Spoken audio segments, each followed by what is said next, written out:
একটা কথা অনেক দিন থেকে বলবো বলবো ভাবছিলাম, আজকে বলেই ফেলি। এই পলাশ সাহার মৃত্যুর জন্য কিন্তু তার মা নয়, বউ দায়ী।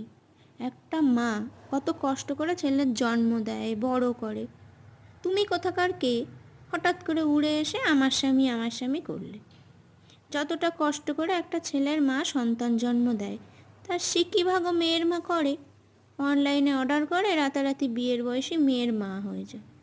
তোমার এত শখ কিসের? মা ছেলেতে হানিমুনে যাবে না, তোমারও যাওয়া দরকার। মা একটু ছড়া বলে বলে ছেলেকে খাইয়ে দেবে, ঘুম পাড়িয়ে দেবে, তাতেও তোমার জ্বালা। তুমি কি জানো তার ছেলে কি খায়, কখন জল দরকার, কতটা খাবার দরকার? ঘরে থাকলে মা ছেলেতে গল্প করবে না, তাতেও তোমার আপত্তি। ঠিকই তো বলতো তোমার বর, ভালোবাসার জন্য রাতের বেলা আছে।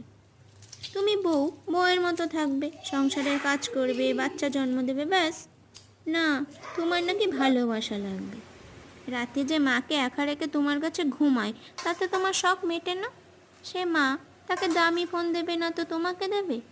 ছেলে তার, ছেলের টাকাও তার। শুধু ছেলের টাকা খেলে হয়?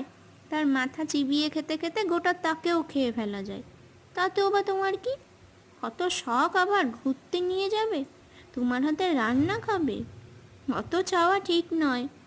আবার মন খারাপ করছো আত্মহত্যা করতে গেলে, তার মা বলে ও মরুক, তুই খেয়ে যা।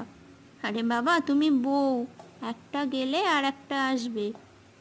না পোষালে ডিভোর্স দিয়ে চলে যাও। মা গেলে কি মা পাওয়া যায়? মার সাথে তো আর ডিভোর্স করা যায় না। মাকে কি তোমার জ্বালায় হাত পা বেঁধে ফেলে দিয়ে আসবে? এই তোমার মতো বউদের জ্বালায় ছেলেগুলো একেবারে অতিষ্ঠ হয়ে যায়।